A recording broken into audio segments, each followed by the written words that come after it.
അന്താരാഷ്ട്ര മാധ്യമങ്ങൾ ഇപ്പോൾ പുറത്തുവിടുന്ന വിവരമനുസരിച്ച് ഇറാന്റെ ഉരുക്ക് കോട്ടയിൽ കയറി ഇസ്രായേൽ അടി തുടങ്ങി. ഏതാനും ദിവസങ്ങൾക്ക് മുമ്പ് ഇറാൻ ചോദിക്കുകയുണ്ടായി, ഞങ്ങളുടെ ഏറ്റവും വലിയ ഉരുക്കുകോട്ട ഭൂമിക്കുള്ളിലാണെന്നും അവ നിങ്ങൾക്ക് തൊടാനാവുമോ എന്നും. ആ ഉരുക്കുകോട്ടയാണ് ഇപ്പോൾ നിന്ന് കത്തുന്നത്. ഏതാനും ദിവസങ്ങൾക്ക് മുമ്പ് ഇസ്രായേൽ അമേരിക്കയോട് ബങ്കർ ബസ്റ്റിംഗ് ബോംബുകൾ ആവശ്യപ്പെട്ടിരുന്നു. അമേരിക്ക പരസ്യമായി ഇത് നൽകിയില്ല. എന്നാൽ ഇപ്പോൾ പുറത്തുവരുന്ന വിവരം അനുസരിച്ച് ഇത് നൽകിയതായി റിപ്പോർട്ടുകളുണ്ട്.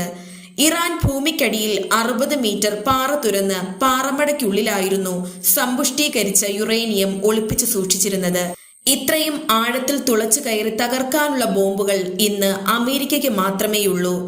ഇതിനാലാണ് ഇസ്രായേൽ അമേരിക്കയുടെ ബങ്കർ ബസ്റ്റർ ബോംബുകൾ ആവശ്യപ്പെട്ടത്. ഏതാണ്ട് 14,000 കിലോ ഭാരം വരും ഈ ബോംബുകൾക്ക്. പാറകൾ തുളച്ചു കയറി സ്ഫോടനം നടത്തും. അണുവായുധം കഴിഞ്ഞാൽ ലോകത്തെ ഏറ്റവും മാരകമായ ബോംബായി ഇതിനെ കരുതപ്പെടുന്നു. അമേരിക്ക ഈ ആവശ്യം നിഷേധിച്ചെങ്കിലും ഇസ്രായേലിന് ബോംബുകൾ രഹസ്യമായി കൈമാറി. ഇറാനിലെ ഫാക്ടറികൾക്കും ആയുധപുരകൾക്കും ആണവ കേന്ദ്രങ്ങൾക്കും നേരെ ബോംബിട്ടതായി മാധ്യമങ്ങൾ റിപ്പോർട്ട് ചെയ്യുന്നു. ഇസ്രായേലിലെ 50ഓളം വരുന്ന ജെറ്റ് വിമാനങ്ങളാണ് ഒരുമിച്ച് ആക്രമണം നടത്തിയതെന്നാണ് സൂചന. ഇപ്പോൾ വരുന്ന വാർത്തകൾ അനുസരിച്ച് അമേരിക്ക നേരിട്ട് യുദ്ധത്തിനിറങ്ങിയതായി സൂചനകൾ വരുന്നുണ്ട്. അമേരിക്ക ഇറാന്റെ ആണവ കേന്ദ്രങ്ങൾ മുഴുവനായും ടാർഗറ്റ് ചെയ്യുന്നു എന്നാണ് സൂചന. അമേരിക്കയുടെ 30 ഏരിയയിൽ ഇന്ധന ടാങ്കുകൾ സംഘർഷ മേഖലയിലേക്ക് എത്തിയതായി മാധ്യമങ്ങൾ പുറത്തുവിടുന്നു. ഇസ്രായേലിന്റെ വിമാനങ്ങൾക്ക് ആകാശത്ത് വെച്ച് ഇന്ധനം നിറയ്ക്കാനാണ് ഇവ എത്തിയതെന്നാണ് സൂചന. ഇപ്പോൾ ട്രംപ് മുന്നറിയിപ്പുമായി എത്തിയിരിക്കുന്നു.